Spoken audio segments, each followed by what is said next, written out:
오늘 말씀 누가복음 8장 22절부터 39절까지 말씀을 보았습니다. 우리가 지난주에 8장 4절부터 21절까지 말씀을 보았는데 오늘은 22절부터 39절까지 말씀입니다. 그리고 오늘 말씀의 제목이 이거죠. 내 믿음이 어디 있느냐 이렇게 정했어요. 하면서 믿음이 어디 있느냐라는 제목과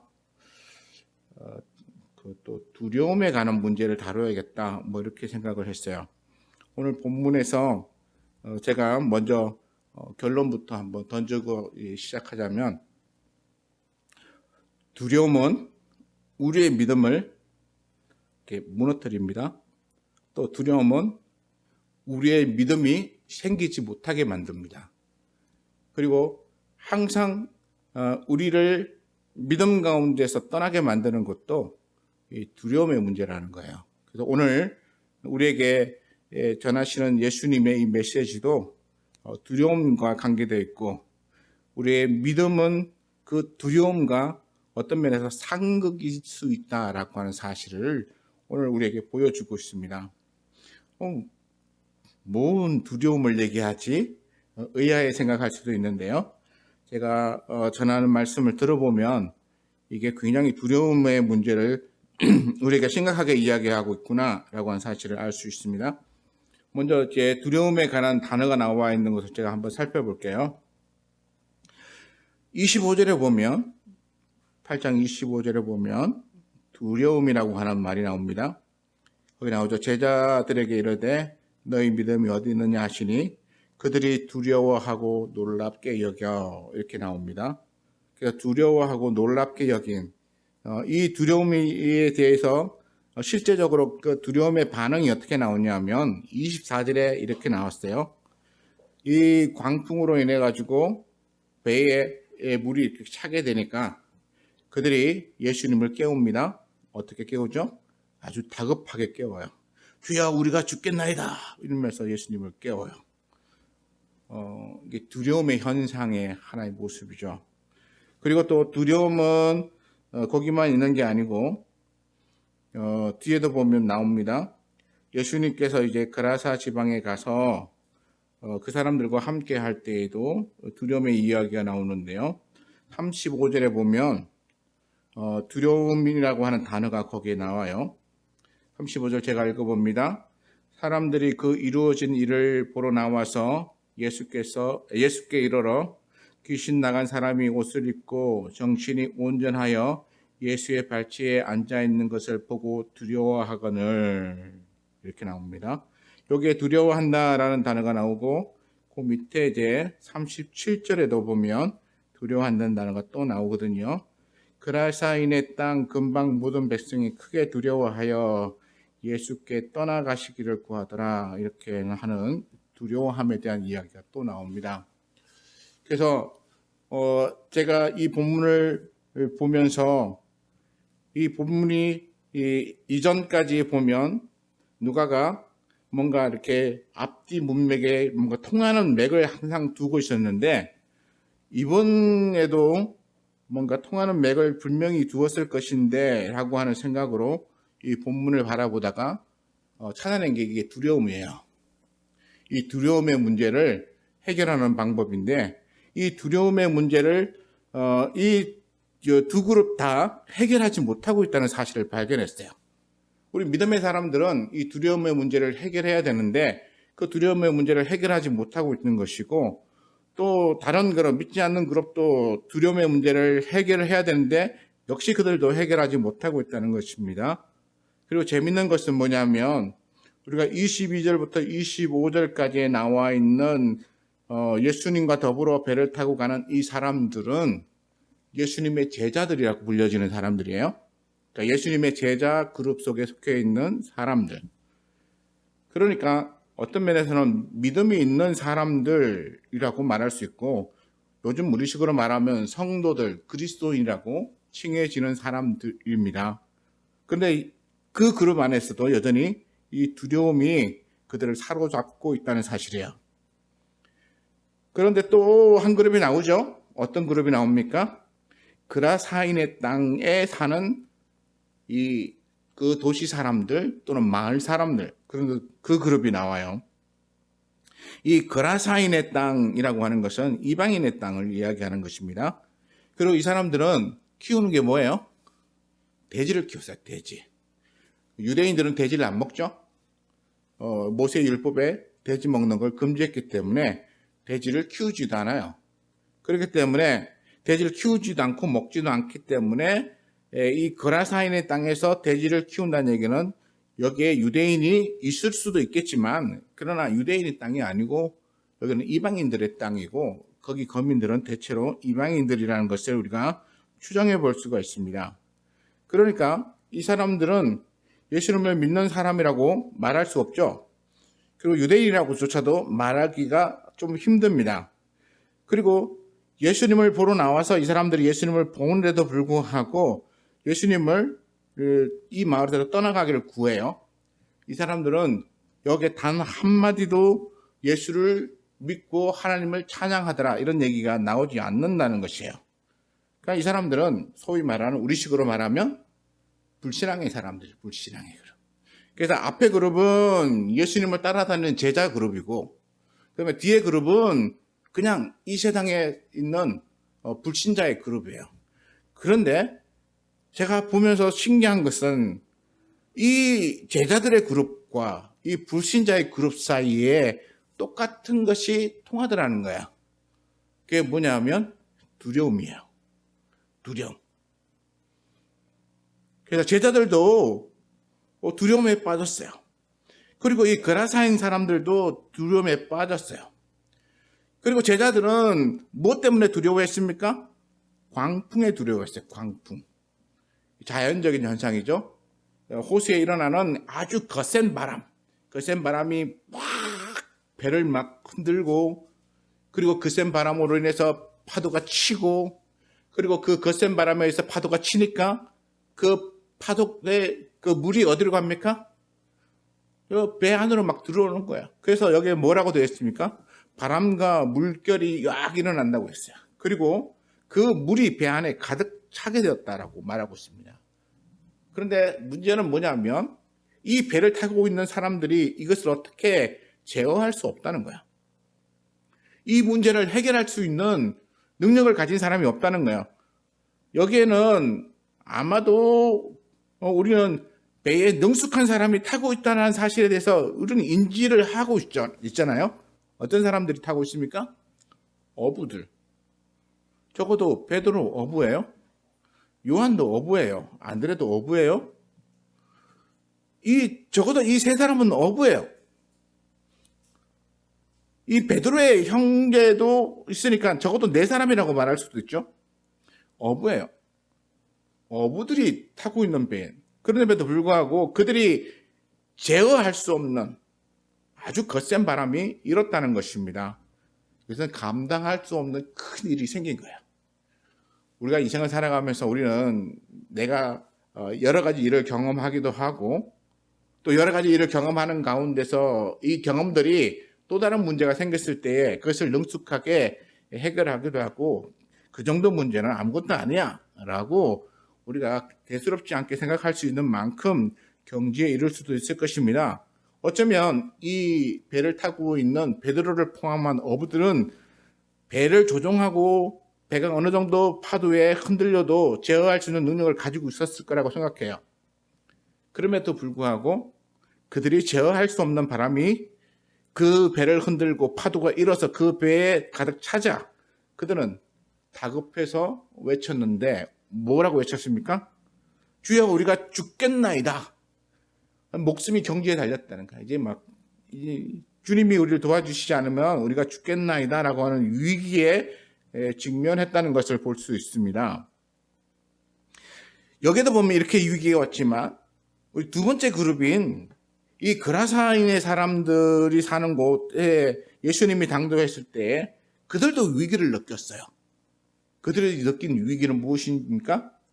우리가 언뜻 보면 이 귀신 들린 사람 이야기를 할 수 있는데 귀신 들린 사람 이야기가 아니고요. 귀신 들린 사람으로 인해서 발생한 사건이긴 해요. 그들에게 위기는 뭐냐면 수많은 돼지떼가 한꺼번에 몰살되었다는 거예요. 다른 성경에 보면 2,000마리 뭐 이렇게 나오거든요. 돼지가 2,000마리 정도가 한꺼번에 몰살되면 돼지 키우는 사람의 입장에서는 어떻습니까? 지금 코로나 사태로 인해 가지고 장사를 못하니까 사람들이 지금 경제 위기가 왔고, 그러다 보니까 이 장사를 못하는 것으로 인해서 어려움 당하니까 정부에서 이렇게 재난지원금도 주면서 이 위기를 극복하려고 노력합니다. 그런데 이때는 뭐 재난지원금 주는 데도 없고, 그 다음에 이런 것을 돌볼 사람도 없어요. 그런데 돼지를 키워서 유익을 내면서 그 돼지로 인해서 자기의 생계를 이어가던 이 그라사인들이 한꺼번에 돼지를 2,000마리를 순식간에 잃어버린 거예요. 어마어마한 경제적인 손실이 왔어요. 그런데 더 문제는 뭔지 아십니까? 우리도 그렇잖아요. 코로나19가 한 달 하고 끝나고 그 다음부터 괜찮으면 아무런 문제가 없어요. 이게 지속된다면 이게 문제인 거죠. 금년 여름에 지나도 해결이 안 되고 가을이고 겨울이 와서도 해결이 안 되고 내년까지 계속해서 이 문제가 간다면 우리는 정말 감당할 수가 없을 거예요. 근데 이 거라사인들도 그렇게 생각한 것 같아요. 지금까지는 아무런 문제가 없었는데 저기 예수란 사람이 오더니 갑자기 돼지가 2,000마리가 물에 빠져서 죽어버린 거예요.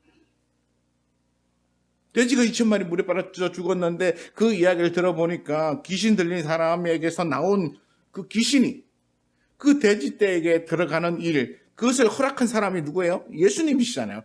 예수님이 돼지떼에게 들어가라고 그렇게 허락해줬더니 그 귀신들이 돼지떼로 들어가서 돼지 2,000마리가 다 호수로에 빠져서 죽어버렸어요. 그러면 그라사인들의 생각에는 야, 귀신 들렸던 사람이 살아났으니까 그가 정상적으로 옷을 입고 예수님 앞에 앉아있는 거 보니까 너무 기쁘고 좋다. 저 사람이 저렇게 정상적으로 돌아와서 새 생활을 할 수 있으니 우리가 얼마나 고마운 일인가. 이렇게 대하면 좋겠는데 이들은 그렇게 생각하지 않았어요. 이 귀신 들린 사람이 정신을 온전하게 차리고 옷을 바르게 입고 예수님의 발치에 앉아 있는 것을 봤음에도 불구하고 그들은 여전히 두려움에 빠져 있었어요. 무엇 때문에요?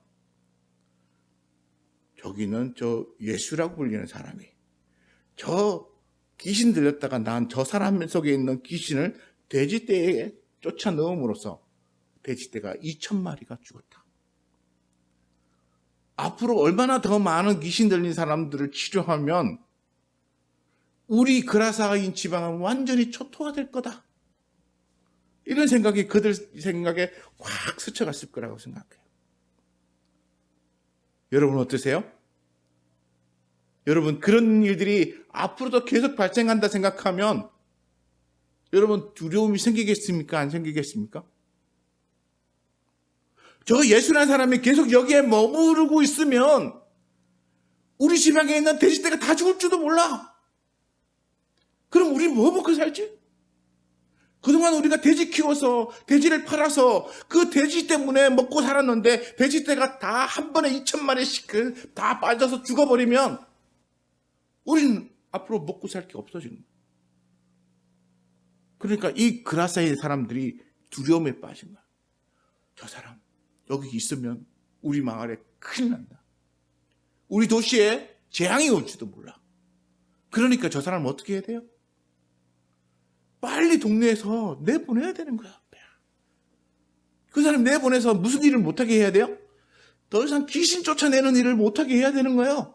귀신 들린 사람을 귀신을 쫓아내는 일을 하면 틀림없이 그 귀신이 또 돼지떼에 들어가서 몇천 마리, 몇백 마리를 또 죽일 수도 있으니까 귀신 쫓는 일을 못하게 해야 되는 거야. 하더라도 어디 가서 해야 됩니까?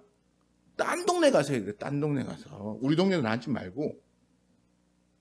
그러니까 그라사인 사람들이 모여와서 예수님을 보고 뭐라고 했습니까? 37절에 그라사인의 땅 근방 모든 백성이 크게 두려워하여 예수께 떠나시기를 구하더라. 떠나달라고 막 이렇게 원성을 하고 막 그러니까 예수님께서도 더 이상 거기에 계실 수 없겠다 생각하시고는 온 지 얼마 되지도 않았는데 다시 배에 올라서 돌아가시려고 지금 배를 타셨어요. 이 그라사인의 사람들에게도 위기예요. 왜냐하면 귀신이 들려갖고 막 돼지떼가 막 물에 빠져 죽는데 이건 자기들의 힘으로 감당할 수 없는 거잖아요. 자기들의 힘으로 감당할 수 없고 또 그것으로 인해서 받게 될 재산상의 손해는 자기들이 또 이 정도는 괜찮아 이러고 손익계산을 해서 이렇게 따져보고 괜찮아 이렇게 할 수 있을 만한 그것도 안 되는 거 어마어마한. 그래서 앞에 배에 물이 차는 것과 뒤에 돼지떼가 죽는 것은 이게 서로 다른 이야기지만 그러나 사람에게 닥친 위기는 똑같아요. 당장 배에 물이 차서 내가 호수에 또는 바다에 빠져 죽는 거나 돼지가 다 죽어서 내가 굶어 죽는 거나 어떤 면에서는 매우 비슷할 수 있다는 거죠. 그러면 사람들의 반응은 어떻습니까? 두려움이에요, 두려움. 제일 먼저 나타나는 반응이 두려움이에요. 그리고 그 두려움 때문에 뭐가 사라지는 줄 아십니까? 두려움 때문에 믿음이 사라져요, 믿음이. 이 제자들의 그룹, 배를 타고 있는 제자들의 그룹에 있는 사람들은 이제까지 예수님과 함께 하면서 예수님이 행하셨던 많은 일들을 보면서 왔어요. 병자도 고쳐주고 죽은 자도 살려내시는 예수님의 그 놀라운 능력을 보시며 왔어요. 예수님이 치료하는 것을 통해서 이 손마른 자가 치유되는 정말로 놀라운 일을 경험하면서 이 사람이 누구냐 막 이렇게 하면서 왔죠. 그랬는데도 불구하고 배를 타고 가는 중에 폭풍을 만나자 그것을 자신들이 제어할 수 없게 되자 그들은 두려움에 빠져서 그 믿음을 잃어버렸어요. 그래서 예수님이 뭐라고 하셨습니까? 너희 믿음이 어디 있느냐? 너희가 지금까지는 나를 잘 믿고 따르는 것처럼 그러고 왔는데 이 위기가 닥치니까 너희 믿음이 지금 어디 있느냐? 이렇게 말해요. 여기 보면 어디 있느냐라고 묻는 물음이 대체 믿음이 어디에 있나? 뭐 이렇게 어떤 걸 믿느냐? 뭐 이런 것으로 우리가 방향을 하다 보면 이게 근본적인 것을 자꾸 잊어버려요. 그래서 제가 이 공동 번역에 있는 카톨릭이 쓰는 공동 번역을 보니까 거기는 이렇게 나와요. 너희 믿음은 다 어떻게 되었느냐 이렇게 나와요. 예수님께서 제자들에게 너희의 믿음은 다 어떻게 되었느냐 이렇게 물어요. 그럼 여기서 한번 생각해 볼 수 있는 게 뭐예요? 너희가 지금까지 내가 보여주고 들려주고 했던 말씀을 들으면서 너희가 나를 잘 믿고 하나님도 찬양하며 그렇게 잘 따라왔는데 지금 너희의 모습을 보니까 너희의 믿음이 어떻게 된 거냐? 잘 믿는 줄 알았는데 도대체 어떻게 된 믿음이냐? 이렇게 책망하시는 거예요. 사람들이 좋을 때는 믿음이 되게 좋은 것처럼 보여. 평안하고 복 받으면 얼마나 믿음이 좋습니까? 그렇잖아요. 막 하나님이 막 병도 낫게 해주고 막 이렇게 사업도 잘 되게 해주고 그래서 뭐 돈 걱정 없이 넉넉하게 살 수 있으면 사람들의 믿음은 누구나 다 좋아요. 그래서 배를 타고 이렇게 갈 때까지만 해도 이 사람들의 믿음이 굉장히 좋은 사람인 것처럼 보였어요. 그런데 문제는 자신들이 감당할 수 없는 위기가 닥치자마자 그들이 가지고 있었다고 생각했던 그 믿음들이 다 한순간에 다 날아가 버린 거예요. 다 날아가 버렸어요. 마치 믿음 없는 자들이 행하는 행위하고 전혀 구별이 되지 않아요. 똑같이 돼버렸어요. 살려달라고 발부둥 치는 이들의 믿음은 그냥 세상 속에서 안 믿고 사는 믿는 사람들의 그 정도하고 별반 차이가 없는 그런 모습이 되어버렸어요. 우리가 신앙생활을 하면서 우리는 여전히 어쩌면 이 사람들하고 똑같을 수 있어요. 잘 믿는 줄 알았는데 그래서 내가 뭐 어느 정도 해결해 볼 수 있는 거 오면 그래 저 정도는 이러고 해서 해결하고 그래 내 믿음이 좋아 이렇게 생각했는데 문제는 내가 감당할 수 없는 상황이 닥치면 그때도 내 믿음이 온전한가? 그때도 내 믿음이 어디 있느냐는 질문을 들었을 때 주여 내가 주를 믿습니다 라고 대답할 수 있을까요? 그때 여기 말하는 그 너희 믿음이 어떻게 되었느냐라고 하는 질타를 우리는 받지 않고 내 믿음을 당당하게 보여줄 수 있습니까? 여기 있는 이 그룹의 사람들과 지금 그라사인의 사람들의 모습은 서로 상황이 다르지만 똑같아요. 그라사인의 사람들은 제가 아까 뭐라고 했습니까? 여기는 이방인들 지역이고 예수님을 모르는 사람들의 모임이라고 말했어요. 예수님을 모르는 사람들이에요. 그리고 예수님께서 오셔서 귀신 들린 자들을 치유하시면서 회복의 역사를 시작하셨어요. 사람 살리는 일을 시작하셨죠. 하나님이 기뻐하는 사람 살리는 일을 시작하셨어요. 그런데 문제는 그 사람 살리는 일을 시작하시면서 발생한 게 뭐냐면 수많은 돼지떼가 물에 빠져 죽는 일이 생겼죠. 그라사인들이 와서 본 게 뭘까요? 그들이 예수님께서 귀신을 쫓아내서 회복시킨 사람의 모습을 보는데 그들의 시선이 집중되었을까요? 아니죠. 그들이 본 게 뭡니까? 귀신이 쫓겨나고 회복된 사람이 보였지만 그러나 그들의 마음으로 본 건 저 예수란 사람이 저 사람에게서 귀신을 쫓아내서 수많은 돼지떼가 죽었다는 것. 그걸 본 거예요. 하나님께서 사람을 치유하시면서 이 세상의 죄악들에서부터 건져내 구원하시겠다는 역사를 지금 보여주고 계시는데 이 그라사인들이 본 것은 자신들의 재산상 손해만 본 거예요.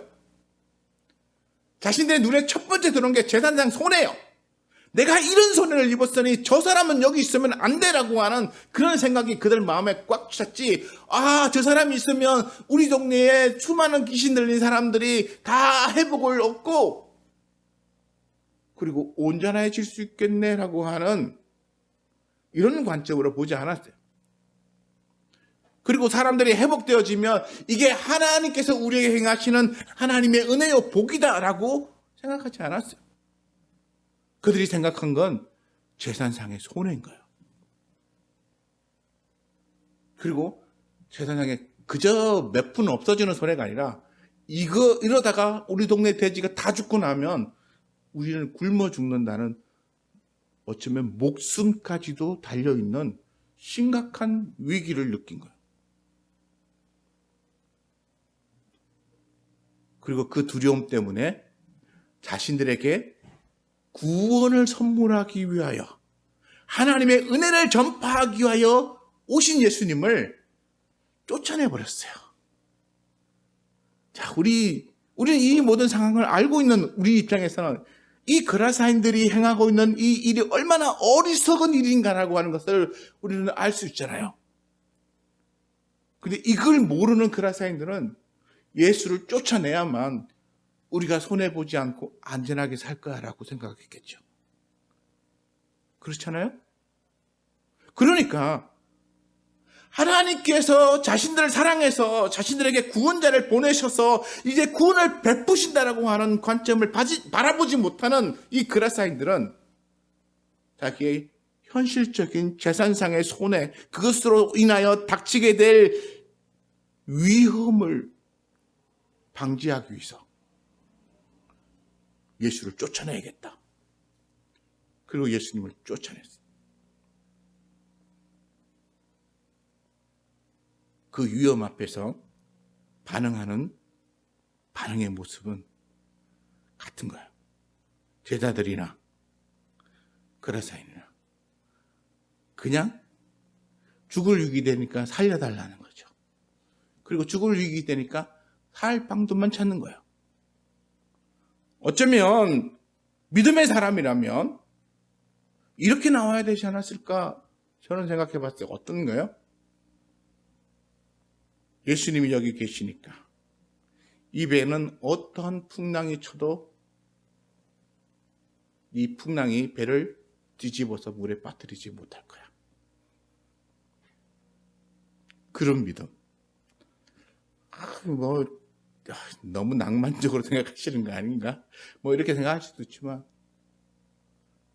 예수님이 너희 믿음이 어디 있느냐라고 물었을 때의 그 질문은 그랬을 거라고 생각해요.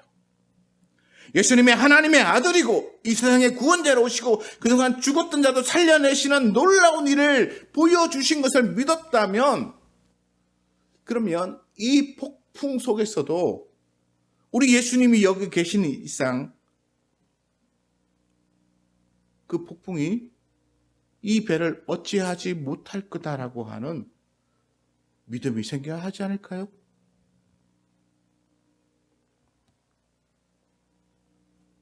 저에게도 물으면 제가 자신이 없어도 대답 잘 못하겠어요. 하지만 그런 믿음을 가져보려고 노력하고 있어요. 지금 배에 물이 차고 있는데, 그래, 예수님이 나와 함께 하시니까 내가 타고 있는 이 배는 물이 가득 찬다고 그래도 침몰하지 않을 거야. 그리고 내가 이로 인해서 빠져 죽는 일은 없을 거야라고 하는 믿음을 가져야 된다는 거예요. 근데 제자들은 그 믿음을 못 가진 거예요. 예수님이 있었음에도 불구하고 자신들이 여기서 이제 빠져 죽을까 봐 걱정스러워서 막 이렇게 막 두려움에 빠진 목소리로 주여 우리가 죽겠나이다 살려주세요 이러면서 주님을 깨우고 있는 그 모습을 생각하면 그들이 과연 믿음이 있는 사람인가? 그리고 나 자신을 바라보면서 나도 이렇게 소리 질렀을 텐데 라고 하면 나는 과연 믿음이 있는 사람인가? 그렇잖아요? 돼지떼를 잃어서 돼지떼 때문에 우리가 굶어 죽게 생겼다라고 말하는 이 그라사인들의 믿음이나 물에 빠져 죽게 생겼다라고 말하는 이 제자들의 믿음이나 별 차이가 없다는 거야. 별 차이가. 제자들은 그래도 예수님 깨우지 않았나요? 그러니까 예수님을 찾아가서 예수님에게 구했으니까 그들이 살아난 거잖아요. 이렇게 해석하시는 분도 계시는데 저는 그랬다면 예수님이 너희 믿음이 어디 있느냐라고 책망하지 않았을 거라고 생각해요. 예수님께서 너희 믿음이 어디 있느냐라고 책망하실 때는 이 제자들의 믿음이 없다라고 하는 것이 전제가 되었기 때문에 책망하시는 거거든요. 너희가 겨자씨 하나 만한 믿음이라도 있었다면 이렇게 말하셨을 때도 마찬가지예요. 겨자씨보다도 작다는 얘기인가요? 그냥 없다는 얘기예요. 너희 믿음이 없다는 얘기예요. 제자라고 하면서 따라다니면서 많은 것을 봤음에도 불구하고 그동안의 신앙적인 경험을 가지고 있었음에도 불구하고 그들은 믿음이 없다라고 하는 책망을 받았어요. 아예 그라사인들은 믿음이 없었기 때문에 그들이 그렇게 말하는 것에 대해서 예수님이 믿음이 어디 있느냐라고 묻지도 않았어요. 떠나라고 하니까 예수님께서 떠나세요. 그런데 재밌는 게 하나 있어요. 뭐가 있냐면 예수님께서 이 떠나달라고 구하는 이 사람들의 말을 듣고 배에 오르셨을 때 귀신 나간 사람이 함께 있기를 구하였다 이렇게 나와요. 근데 여기 함께 있기를 구하였다라고 하는 말보다 조금 더 이렇게 와닿는 말이 있어요. 이것도 역시 공동 번역에서 나온 말인데요. 거기에 뭐라고 나오냐면 어딨지?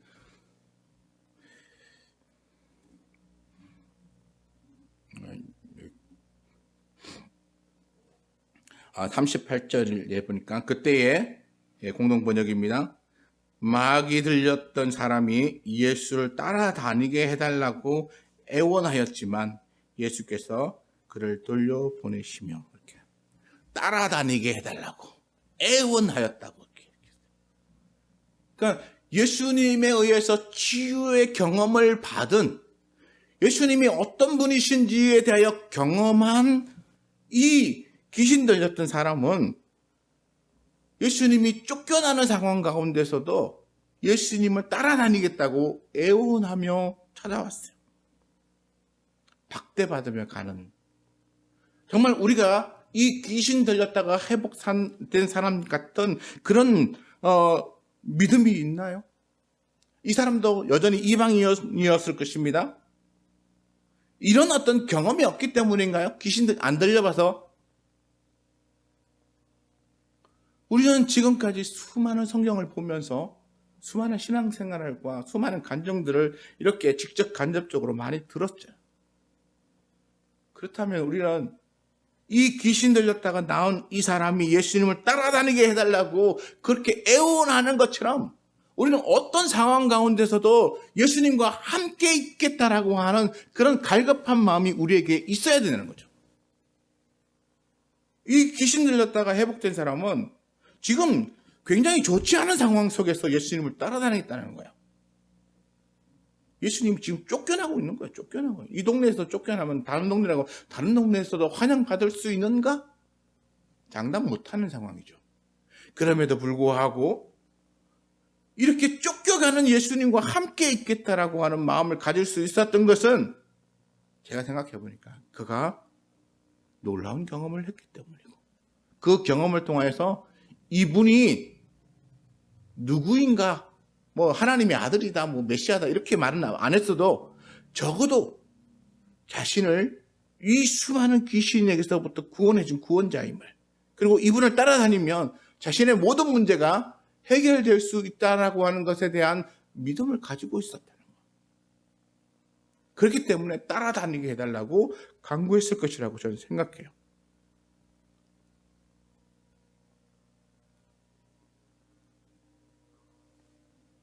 우리는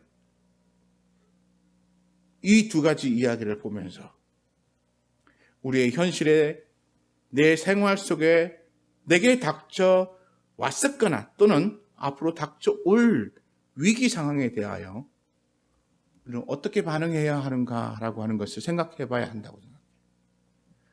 내게 닥쳐올 위기라는 게 뭘까요? 몰라요. 어떤 게 올지. 그걸 정확히 아는 사람이 어디 있습니까? 대체로 대부분 경제적인 위기가 크죠. 그리고 그 다음에 위기가 질병에 관한 위험이에요. 그렇다면 질병과 경제적인 이 문제가 언제 어느 순간에 내게 닥쳐올 줄도 모르고 내가 감당할 수 없을 만큼 그렇게 나를 이렇게 압박하며 다가올 때에 과연 그 속에서도 나는 내 믿음을 지키면서 내가 우리 주님과 함께라면 나는 기뻐요, 나는 행복해요 라고 말할 수 있을 것인가? 제자들의 배에 폭풍이 불어쳐도 물이 안 들어왔다면 참 좋았을 텐데 폭풍이 불어치니까 파도가 일어나니까 그 파도가 배 안으로 다 몰려와서 지금 물이 가득 찼다고 말해요. 우리 현실 속에 내가 예수 믿으니까 막 주변에서 일이 일어나도 내게 이런 어떤 배에 물이 차는 일들이 일어나지 않으면 할렐루야 주님은 찬양합니다 라고 그렇게 말하면서 우리가 기뻐하고 우리 믿음을 잘 지킬 텐데 문제는 뭐냐 하면 그런 상황이 오면 틀림없이 내 배에 물이 찬다는 거예요. 내 발목이 빠지고 무릎이 빠지고 옷이 젖고 그리고 나의 소지품들이 물에 떠다니고 이런 일이 발생했을 때 우리는 그 가운데서도 우리 주님을 찬양하며 내가 평안할 수 있고 기뻐할 수 있는가? 재정적인 어려움이 막 닥쳐가지고 이 그라사이들처럼 손해를 막 보면서도 그래 지금은 내가 손해보지만 우리 예수님을 잘 믿으면 우리 주님이 이 땅에서 100배의 보상을 해준대. 그리고 그 손해를 감수하면서 믿음을 잘 지키면서 인내하여 견디어낼 수 있는 믿음을 내가 계속 유지할 수 있는가? 굉장히 중요한 문제, 우리 현실적인 신앙의 문제거든요. 이 문제를 해결하지 못하면 우리는 대부분 다 신앙에서 떠나는 거야. 떠나지 않더라도 뭐예요? 그냥 지시, 그 뭐라 그러죠 이게? 하여튼 뭐 그냥 이 낮은 신앙에서 머물며 사는 거죠. 지지부진이라고 그러더라고요.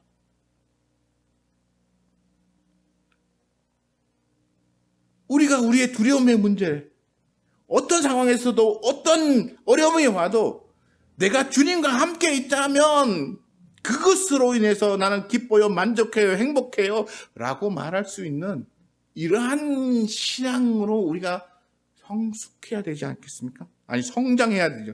성숙해야 되는 거죠. 근데 우리는 이런 성장과 성숙해지는 데에는 별로 신경을 안 쓰고, 믿음이 좋으면 복 받는데, 믿음이 좋으면 뭔가 잘 된다더라 라고 하는 것에 우리는 너무 신경을 많이 뺏기잖아요.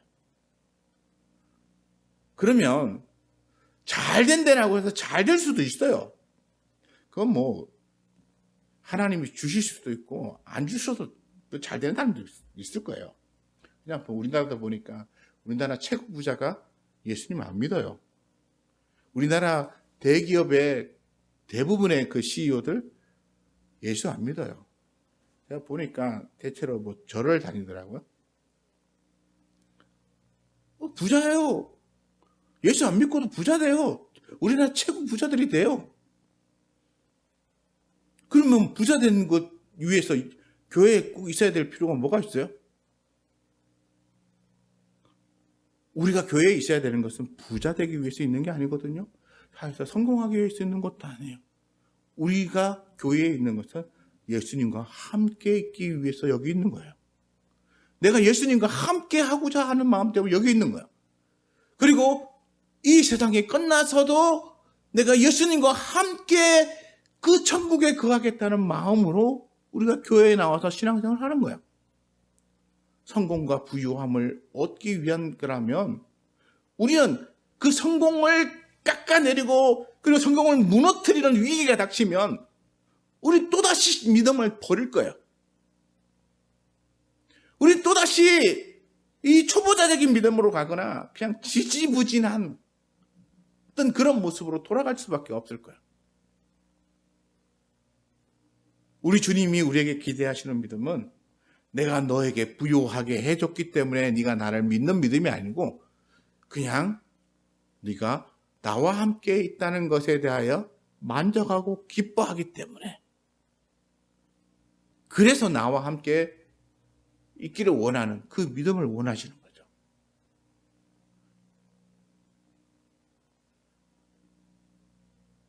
그래서 우리는 우리의 믿음이 과연 어디 있는가를 살펴야 돼요. 여러분의 믿음은 어디 있습니까? 또 저의 믿음은 과연 어디 있을까요? 성공이라고 하는 것에 우리는 너무 많이 영향을 받아요. 제가 어저께 집사람하고 마트 갔다 오면서 나는 행복합니다. 갑자기 행복합니다. 노래를 왜 행복해? 그래서 나는 돈이 없어서 행복해. 나는 돈이 없어서 없어서 뭐 할 수 없어서 행복해. 그래서 제가 이렇게 그냥 그런 말을 막 했는데 우리 교회가 작아서 성도들이 적어서 행복해. 이런 식으로 또 막 이렇게 했는데 정말 없어서 행복할 수 있는 사람이 얼마나 될까? 근데 결국 문제가 뭐냐면 저 사람이 하는 말이 결국 모든 게 다 돈하고 연결되어 있네? 그러더라고요. 모든 게 다 돈하고 연결되어 있네? 우리는 믿음을 고백한다고 하면서 최종적으로 다 돈하고 연결시켜놨어요. 그리고는 돈이 없으면 결국 우리는 뭘 합니까? 나는 불행하다고 생각해요. 나는 행복하지 못하다고 생각해요. 나는 성공하지 못했다고 생각해요.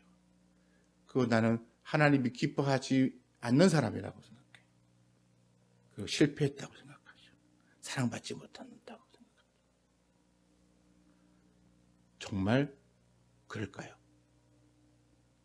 내가 돈이 없어서 부유하지 못하면 나는 정말 실패한 사람이고 사랑받지 못한 사람일까요?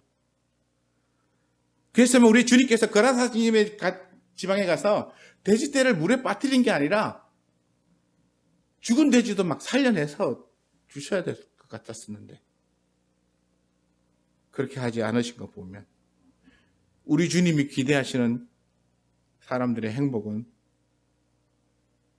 돈이 많거나 부유함에 있는 게 아니고 하나님의 구원의 은혜에 들어와서 그걸 누리며 그 영혼이 기뻐하는 것. 우리 주님은 그걸 원하신 것. 다 하나님 앞에서. 우리 믿음의 사람들이 다 하나님 앞에서 나는 하나님으로 인해서 행복합니다. 내가 하나님이 부르시는 그 구원의 은혜 안에 들어오게 되어서 행복합니다. 그리고 뭐 물질이 없으면 가난하게 살죠. 내가 이러다 질병에 걸려서 좀 빨리 죽으면 바울처럼 그래, 난 천국 가길 소망했으니 좀 빨리 일찍 갈래. 그런 마음으로 살면 우리는 정말 행복하지 않겠습니까? 우리의 믿음이 어디 있는지 주님께서는 우리를 향해서 너희 믿음이 어디 있느냐라고 책망하는 것이 아니라 정말 내 믿음이 어디 있는지를 다시 한번 살펴보시고 그리고 우리의 믿음을 무너뜨리는 이 두려움의 문제에 어떻게 직면하며 갈 것인가를 고민하시며 그래서 믿음을 바르게 세우시는 저와 여러분 되시기를 축원합니다. 기도하겠습니다.